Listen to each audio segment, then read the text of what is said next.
마이크 써본 지가 너무 오래돼가지고 이게 뭐 잘 될지 모르겠는데요. 잘 들리세요? 우리 농아인교회에서는 마이크 없이도 설교 얼마든지 할 수 있습니다. 무슨 말씀으로 먼저 시작을 해야 될지 너무 반가워서 제가 일반인교회 충남로에 와서 장애인 주일날 이렇게 초청받아서 설교해보기는 처음이에요. 제가 6년 됐거든요. 충남로에 온 지. 그런데 우리 당진교회가 가장 앞서가세요. 이렇게 기억해 주시고 장애인 주일에 초청해 주셔서 함께 교제하고 또 함께 말씀 나눌 수 있도록 이런 기회를 주셔서 참 감사드리고요. 하나님께서 이런 기회를 열어주셨다고 믿고 하나님께 영광 돌립니다. 목사가 이제 교회에 새롭게 부임을 하게 되면 성도들 가정마다 이렇게 신방을 가잖아요. 한 30년 전, 35년 전쯤에 어느 교회 이야기인데요.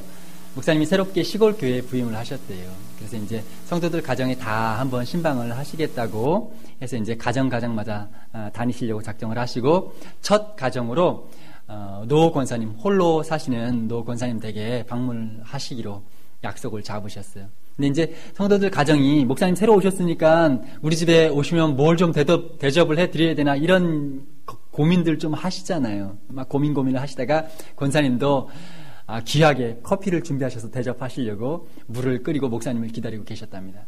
목사님과 신방 대원들이 같이 도착을 했어요. 도착을 해서 딱 둘러앉으니까 권사님께서 잠깐 앉아 계시라고 커피 내올게요. 그리고선 주방으로 가셨어요. 물은 끓고 있었고 주방으로 가셨는데 요즘은 뭐 커피 믹스만 딱 뜯으면 부으면 이렇게 타잖아요. 그런데 예전에는 그거 아니잖아요. 하나 둘 셋 뭐 둘 셋 뭐 이런 거 있죠. 커피 프림 설탕 이런 거 넣는 비율이잖아요. 절대 비율 잘 맞춰야 또 이게 맛이 있거든요. 그래서 권사님이 딱 들어가셔서 이걸 어떻게 타야 될까 고민을 하시다가 목사님은 안에서 이제 방에서 기다리고 계시고 권사님 주방에서 이제 커피를 타시는데 소리가 들리는 거예요. 쪼르륵 물을 따르시고 나서 딸그랑 아니 본 건 아니고요. 소리만 들리는 거예요. 딸그랑 그리고선 권사님께서 드디어 커피를 내오셨어요. 목사님 드세요. 간이 잘 맞을 거예요. 목사님께서 맛있게 드셨다고 그러네요. 제가 이제 시골 출신이에요. 저는 산골에서 태어났어요. 그래서 뭐 물고기 같은 거는 구경해보기가 어려웠고요. 특히 이렇게 싱싱한, 우리 당진에는 싱싱한 물고기 많이 구경하죠. 그런데 저는 뭐 산골에 살았으니까 먹어봐야 겨울철에 꽝꽝 얼은 동태, 아니면 소금에 막 쩔어가지고 찌글찌글해진 자반고등어 이 정도 먹으면 잘 먹는 거거든요. 그러니까 내 산나물만 먹고 컸는데요. 목사가 돼서 이것저것 이렇게 부임해서 다녀보니까 성도님들이 신방 가거나 하면은 이렇게 맛있는 거 이렇게 준비해 주세요. 신방 가면 이렇게 커피 딸기랑 아니고 좋은 거 대접하신다고. 또 제 이런 날씬한 체형을 보시고 또 저를 위해서 맛있는 것을 대접하신다고 대접하시는 게 교회 이렇게 신방 가면 제일 극진히 대접하는 게 뭐예요? 음식. 안 해보셔서 잘 모르시나요? 뭐 대접하시면 목사님 제일 최고로 대접하는 거예요. 제가 가보니까 회 대접하시는 걸 좋아하시더라고요. 그게 이제 좀 제일 비싸고 고급스럽게 이렇게 대접할 수 있는 음식인가 봐요. 그런데 저는 회 먹어본 경험이 거의 없는 거예요. 산골 출신이 무슨 회를 먹어봐요. 싱싱한 일을 저는 살아있는 고기를 먹는다는 것 자체가 너무 끔찍했어요. 그런데 그런 사람한테 횟집에 데려가서 일식집에 데려가서 회를 이렇게 주는데 그것도 보통 회도 아니고 고급 회예요. 이렇게 썰어놨는데 물고기 형체가 그대로 다 같이 있는 거 있잖아요. 이렇게 눈을 떴다 감았다 꼬리를 살랑살랑 이렇게 흔드는 게 아가미도 막 이렇게 뻐끔 막 이런 그런 거를 내놓으니 제가 그걸 어떻게 먹겠어요. 너무 끔찍하더라고요. 제가 그 고급 음식을 딱 앞에다 놓고선 이 옛 어른들 훌륭하신 분들이 이런 말씀 하셨잖아요. 고기도 먹어본 놈이 먹는다. 제가 그거를 보면서 이거를 어떻게 해야 될지 참 고민을 많이 했었습니다. 고기도 먹어본 사람이 먹는 것처럼 천국도 경험해 본 사람이 가는 것 같아요. 이 세상 살면서 천국을 경험해보지 못한 사람, 이 세상 살면서 천국의 그림자도 밟아보지 못한 사람이 정말 주님께서 인도하시는 그 천국에 들어갈 수 있을까?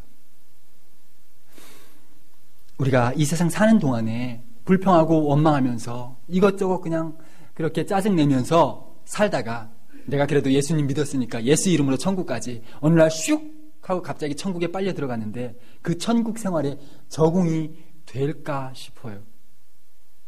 아마도 불평하고 원망만 하던 사람들은 천국에 가서도 불평할 거리를 찾을 거예요. 뭐 이렇게 맨날 첫날 그냥 찬양만 하고 지겨워 죽겠다고 아마 그러지 않겠어요? 천국도 반드시 이 땅 가운데서 경험해 본 사람이 들어가리라고 믿습니다. 그런 사람이 천국에 들어갈 자격이 있다고 믿어요.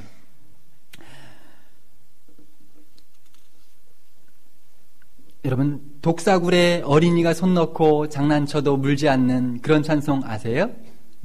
그런 찬송 아시는 분들은 연세가 좀 있으신 분들인데 예전에 참 천국에 대한 찬양 많이 했었던 것 같아요.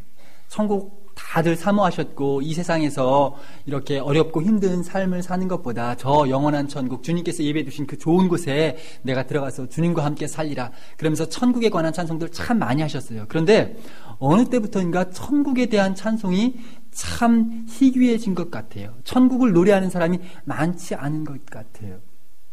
제가 그 목사가 되어서 이제 부목사로 이렇게 부임해서 이곳저곳 이렇게 신방할 때 예전에 제가 그 용인 수지라고 아세요? 용인에 있는 경기도 용인 수지의 어떤 교회에 부목사로 부임한 적이 있었어요. 그런데 그 교회 성도들, 그 용인 지역에 사는 그 사람들은 우리가 경기도 용인시 뭐 어디 수지에 산다 이렇게 말씀 안 하더라고요. 거기 분들은 천당 밑에 분당, 분당 밑에 수지에 산다고 부르셔요. 제가 가보니까 진짜 뭐 그냥 그래요. 그냥 좋더라고요. 분당 밑에 천당 소리 나오게도 생겼어요. 그래서 그런지 그분들이 천국에 가고 싶으시지가 않으신가 봐요. 그냥 거기 사는 것 자체가 그냥 천국 같으신가 봐요. 주님 뭐 조금 천천히 오셔도 괜찮으니까 그냥 여기 좀 더 살게, 아파트 평수도 넓은데 그냥 조금 오래오래 살게 그러시는 것 같아요. 다들 집 평수 조금 더 넓은 곳에서 자녀들이 조금 더 좋은 점수 받고 좋은 대학에 들어가서 좋은 직장 얻어서 월급 많이 받고 그러면 그저 그것으로 천국으로 만족하면서 사는 듯합니다. 언제부턴가 교회를 다니는 성도들도 천국을 잊어버리고 사는 것이 아닌가 그런 마음이 들어요. 아무도 천국을 바라지 않고 천국을 노래하지 않습니다. 그죠? 지금 내가 사는 것이 조금만 더 넓은 평수에 가면 천국이겠거니, 조금만 더 우리 자식 새끼 성적 잘 나오면 천국이겠거니, 그런 마음 가지고 사시는 분들이 참 많으신 것 아닌가 싶어요. 요즘 학교마다 학원 폭력, 뭐 왕따 이런 거 많죠. 그래서 아이들 막 옥상에서 뛰어내려서 자살하고 그런 사람들 참 많아요. 그런데 제가 그런 것들을 보면서 참 신기하다. 우리나라 기독교 인구가 40%가 넘는다고 하는데, 그러면 그 학교에 다니는 아이들 엄마 아빠 중에 40%는 기독교인일 텐데, 그러면 그 학교에 다니는 아이들 중에 40% 정도는 기독교인일 텐데, 어떻게 그렇게 자살할 때까지, 한 아이가 그렇게 왕따 당하고 두드려 맞고 그래서 자살할 때까지, 옥상에서 뛰어내릴 때까지 아무도 관심을 안 가졌단 말인가. 내일 아니니까 다들 무관심해요. 평화의 나라, 주님께서 말씀하신 그 평화의 나라, 사자와 어린 양이 함께 뒹굴고 어린아이는 독사굴에 손 넣어서 막 장난을 쳐도 물지 않고 그렇게 평화스럽고 아름다운 나라, 그런 나라를 꿈꾸는 사람들 같지 않아요. 너와 내가 함께 평화롭게 살아야 되는데 아무도 그런 생각하지 않고 내 관심사, 내가 조금 더 점수 좋게 나오고, 내가 조금 더 좋은 집에 살고, 내가 조금만 더 편안하게 살고, 내가 조금만 더 돈 많으면 남의 일에 관심 갖지 않고 신경 쓰지 않습니다. 왜 이렇게 되었을까? 어느 대학교 도서관에서 인간의 심리를 연구하는 실험이 진행되었다고 그래요. 조용한 도서관에 한 사람이 책을 이만큼 싸가지고 들고 가다가 그것을 일부러 이렇게 딱 쓰러뜨리는 거예요. 이렇게 엎어뜨리는 거예요. 책이 우르르 쏟아지잖아요. 그러면 주변에 있던 사람들이 보고선 얼른 도와준답니다. 그게 약 90% 정도가 그 사람을 도와준대요. 그런데 아침부터 도서관 바깥에 학교에서 공사장 소음을 내는 거예요. 계속 공사장 기계 소리 깅 하면서 소리를 냅니다. 소음을 내요. 그러고 나서 오후쯤 되어서 비슷한 실험을 진행해요. 한 사람이 책을 이만큼 가지고 가다가 탁 쓰러뜨리는 거예요. 조용할 때는 그 사람을 도와주는 사람이 약 90% 정도가 되었는데 시끄러운 소음이 항상 스트레스를 주던 그 상황 가운데서 책을 쓰러뜨리고서 그 책을 주워 담는데 도와주는 사람이 60%가 채 안 된다고 그래요. 사람은 자기 주변이 소란스럽고 자기가 스트레스 속에 있으면 남 생각할 겨를이 없는 거예요. 그저 내 갈 길 가기도 바쁜 거죠. 우리가 이 세상 사는 동안에 얼마나 많은 소음들이 있어요. 내 한 몸 챙기기도 참 이 세상 살기가 너무 버거워요. 요즘 너무 소란스럽지요. 그리고 내 한 몸 챙겨서 가기도 너무 버거운 세상인 것 같아요. 그렇다 보니까 사람들이 예수 그리스도를 믿는 사람들조차도 남을 생각할 겨를이 없어요. 남을 배려할 시간적 여유가 없습니다. 마음의 여유가 없어요. 그러나 다시 한번 돌이켜보면 주님께서 그러셨던 것처럼 고요한 곳으로 나아가서 다시 한번 나를 돌이키면 내가 정말 이렇게 살아도 되는 것일까? 나 정말 이렇게 살아도 되는 것일까? 그런 음성이 들릴 줄 알아요. 우리는 그렇게 살면 안 되는 존재들이에요. 함께 주님께서 약속하신 그 천국을 생각하면서 그 천국을 기억하면서 그 천국을 바라보면서 함께 그 천국을 만들어 가야 되는 사람들이죠. 오늘 하나님 말씀해 보니까 독사굴에 어린이가 손 넣고 장난쳐도 물지 않고 사자와 어린 양이 염소와 곰과 송아지가 이리와 양떼가 같이 그렇게 뒹굴고 살진 송아지와 사자를 어린아이가 한 줄에 묶어서 강아지 끌고 다니듯이 끌고 다니고 그런 평화로운 모습을 연출하고 있어요. 사자는 풀을 뜯어먹는데요. 여러분, 사자와 어린 양이 한 공간에서 서로 잡아먹지 않고 해변도 없이 상함도 없이 그렇게 살려면 어떻게 하면 그런 평화가 올까요?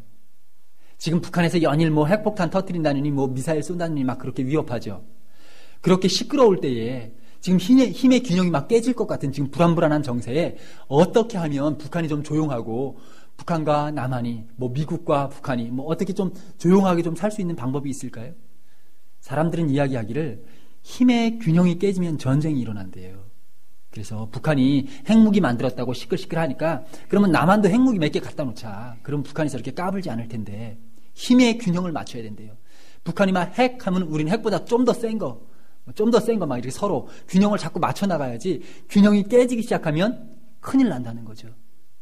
그러면 사자와 어린 양이 이리와 양떼가 염소떼가 같이 뒹굴려면 힘의 균형을 맞추려면 어떻게 하면 좋아요?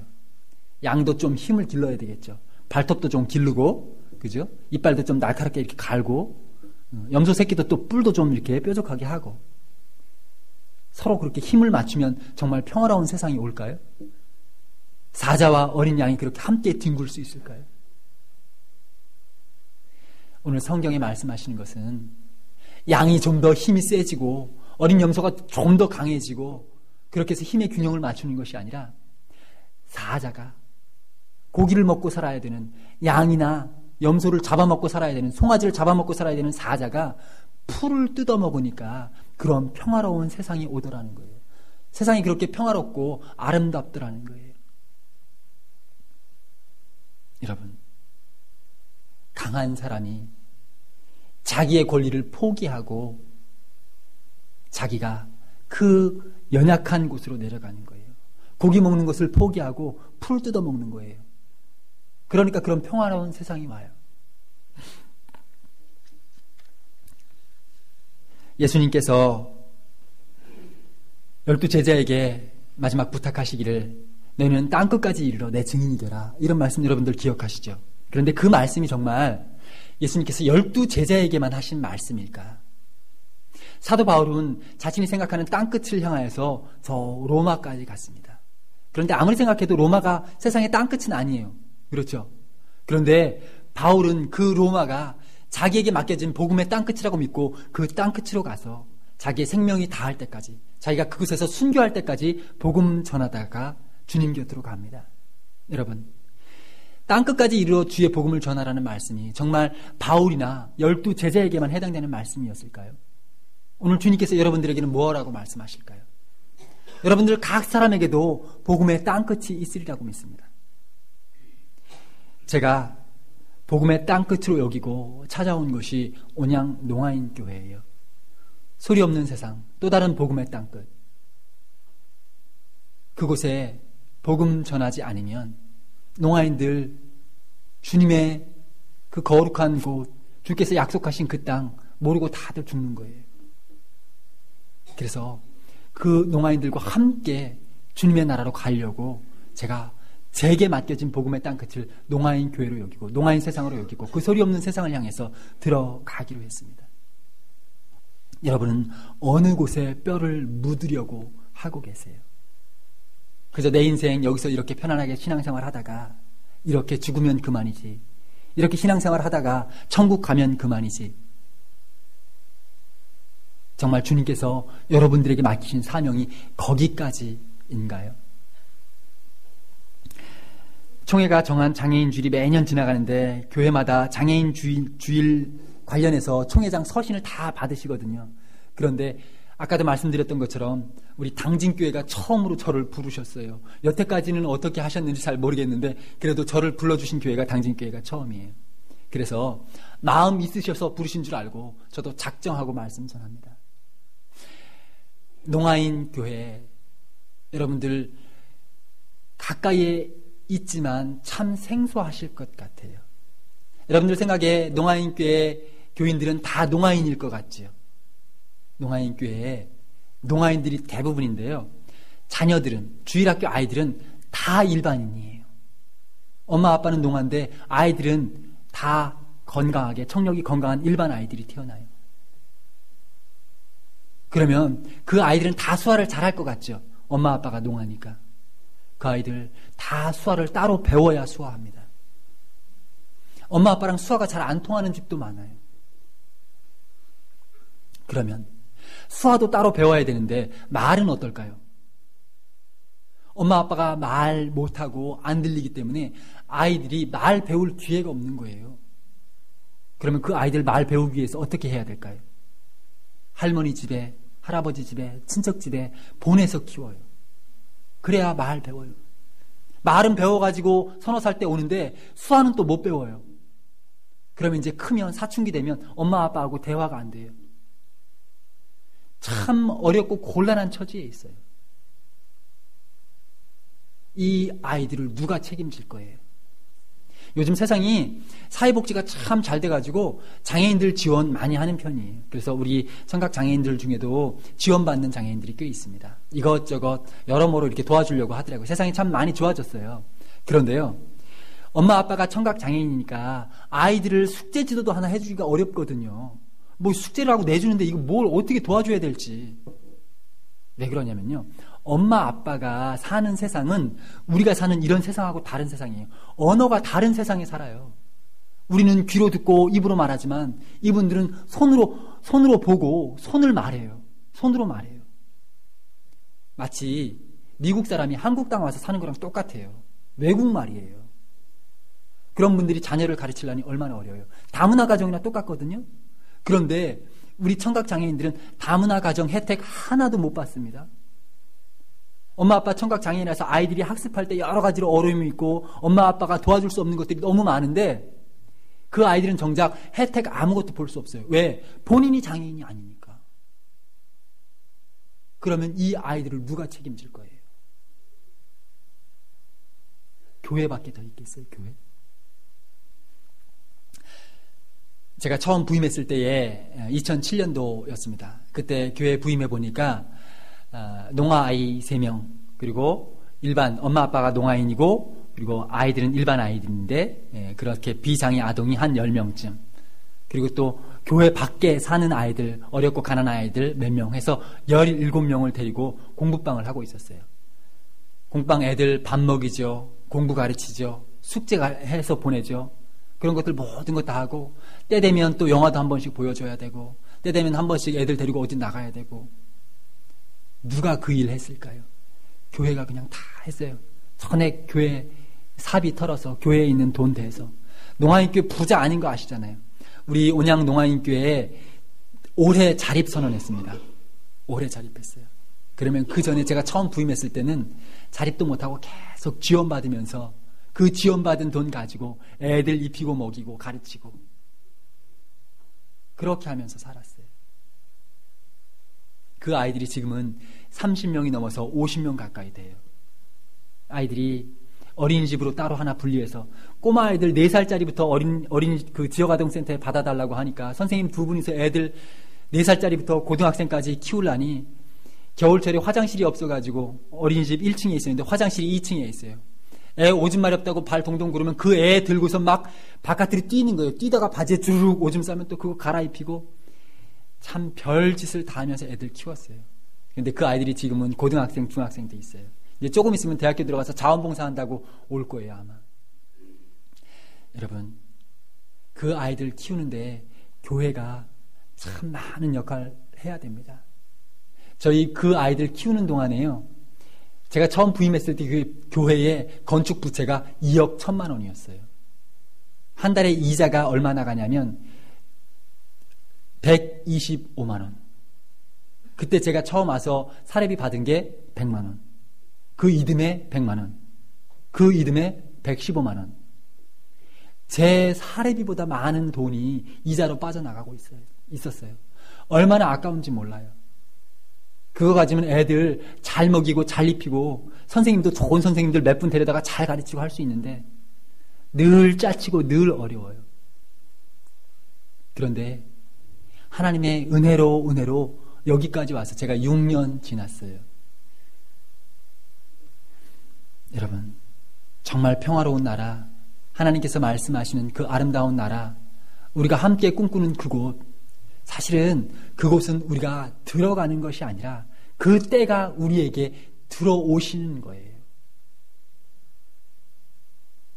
우리가 주변을 돌아보고 내가 고기 안 먹고 사자임에도 불구하고 풀을 뜯어먹는 그런 헌신과 돌봄과 배려들이 있을 때에 그 나라가 우리 가운데 이루어지는 것입니다. 오늘 우리가 읽은 성경 마지막 절 말씀을 보니까 이렇게 말씀하세요. 여호와를 아는 지식이 세상에 충만할 때, 여호와를 아는 지식이 세상에 충만할 때 이런 일이 있을 것이랍니다. 제가 읽어드립니다. 내 거룩한 산 모든 곳에서 해됨도 없고 상함도 없을 것이니 이는 물이 바다를 덮은 같이 여호와를 아는 지식이 세상에 충만할 것임이니라. 여호와를 아는 지식이 세상에 충만하게 되면 이렇게 아름다운 세상이 우리 가운데 이미 도래해 있을 것이래요. 여러분, 하나님께서 정말 우리 가운데 바라시는 것이 무엇이에요? 정말 이런 세상이 올까? 모든 사람이 해됨도 없고 상함도 없고 그렇게 평화롭고 아름다운 세상이 올까? 제가 생각해도 조금 어려워 보여요. 야, 세상이 이렇게 험악한데 그런 세상이 언제쯤 올까? 그런데 제가 성경 한 곳에서 그렇게 아름다운 모습을 보았어요. 제가 신학생 때 도서관에서 성경을 이렇게 읽으면서 이 구절을 읽다가 갑자기 울음이 복받쳐서 입을 틀어막고 성경을 마저 다 읽었던 그런 기억이 나요. 막 울음이 목에서 나오는데 그것을 어떻게 할 수가 없어서 입을 틀어막고, 그 본문이 바로 룻기서에 있는 말씀이에요. 제가 룻기서에 있는 말씀 조금 읽어드릴게요. 보아스가 룻에게 이르되 내 딸아 들으라. 이삭을 주우러 다른 밭으로 가지 말며 여기서 떠나지 말고 나의 소녀들과 함께 있으라. 그들이 베는 밭을 보고 그들을 따르라. 내가 그 소년들에게 명령하여 너를 건드리지 말라 하였느니라. 목이 마르거든 그릇에 가서 소년들이 길어온 것을 마실지니라 하는지라. 룻이 엎드려 얼굴을 땅에 대고 절하며 그에게 이르되 나는 이방 여인이거늘 당신이 어찌하여 내게 은혜를 베푸시며 나를 돌아보시나이까 하니, 보아스가 그에게 대답하여 이르되 내 남편이 죽은 후로 내가 시어머니에게 행한 모든 것과 내 부모와 고국을 떠나 전에 알지 못하던 백성에게로 온 일이 내게 분명히 알려졌느니라. 여호와께서 네가 행한 일에 보답하시기를 원하며 이스라엘의 하나님 여호와께서 그의 날개 아래에 보호를 받으러 온 네게 온전한 상 주시기를 원하노라 하는지라. 룻이 보아스에게 이렇게 얘기해요. 나는 이방 여인인데 어떻게 당신이 나에게 이렇게 은혜를 베푸십니까? 어떻게 이렇게 나를 돌봐주세요? 나는 돌봄 받을 자격이 없는 이방 여자인데 어떻게 당신 나에게 이렇게 친절을 베푸십니까? 여러분, 보아스는 그 당시에 이방인 그의 눈으로 보아도 나에게 친절을 베풀지 않아도 되는 아무런 의무나 책임이 없는 사람이에요. 자기는 이방 여자고 보아스는 이방 남자고 서로 각각의 삶을 살아가면 그만인 사람들입니다. 그러나 보아스가 그 룻을 돌아보았어요. 그를 살펴줍니다. 나오미가 온 땅에 기근이 들었을 때 모압 땅으로 피난 갔다가 그곳에서 남편 잃고 자식들 잃고 청산과부 며느리 하나 데리고 자기도 과부가 되어서 돌아왔어요. 고향이라고 돌아왔지만 자기 고향이 아니었어요. 이미 사람들은 수군수군 됐고 남자들마다 야, 저 집에 청산 과부 있다더라. 야, 젊고 새파란 여자 들어왔다더라. 쑥덕쑥덕 될 때에 그 젊은 며느리를 남자들, 늑대 같은 남자들 많은 일터에 그렇게 이삭 주우러 보낼 때 나오미의 마음은 오죽했겠어요. 그 룻이 남자들 추수하는 그 뒤를 따라다니면서 곡식 나달과 이삭들을 주울 때 참 불안했을 거예요. 그런데 보아스가 나타나서 그 룻에게 이런 이야기 하는 거예요. 다른 데로 가지 말고 내 밭을, 저 일꾼들을 따라다니면서 곡식을 주어라. 그리고 목마르면 내 종들이, 우리 소년들이 길어온 거기서 물을 길어다 마시고, 그리고 그 일꾼들에게 이렇게 말합니다. 아무도 저 아이를 건드리지 마라. 일꾼들에게 곡식을 조금씩 뽑아 주어라. 율법에 이르기를 곡식단을 지고 가다가 한 뭇이 떨어지거든, 한 뭉치가 이렇게 떨어지거든, 그거 주우러 다시 돌이키지 말라. 왜냐하면 나그네들도 주워 먹고 살아야 되니까. 그런데 오히려 이 보아스는 일꾼들에게 이렇게 말해요. 떨어진 거 주우러 가지 마라. 그게 아니고 일부러 좀 떨어뜨려라. 일부러 좀 빼줘라. 사람들이 그렇게 인정머리가 없냐. 여러분, 율법이 말한 것보다 더 행할 때에 그곳에 천국이 있잖아요. 예수 믿는 사람들이 성경에 있는 것, 율법에 있는 것, 그거 지키면 나 완전하니까, 나 율법대로 다 살았으니까 거기에는 천국 없어요. 예수께서 말씀하시되 내가 새 계명을 너희에게 주노니 서로 사랑하라. 여러분, 서로 사랑할 때에 내 책임과 의무가 아님에도 불구하고 그것을 넘치게 행할 때에 거기에 하나님 나라가 임하시잖아요.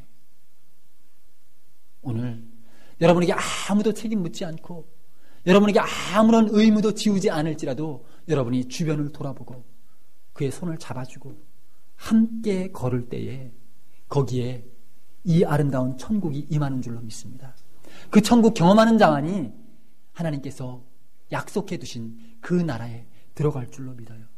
오늘 이곳 당진교회에서 함께 드리는 우리에게 하나님의 놀라우신 은혜가 임하셔서 우리 모두 한 주간 동안 또 이 한 해를 또 우리가 사는 모든 날 동안 하나님의 나라가 함께 하시고 하나님의 나라를 늘 경험하시고 결국은 주님께서 약속하신 그 나라에 모두 들어가시는 그런 은혜 입으시기를 축복합니다. 같이 기도합니다.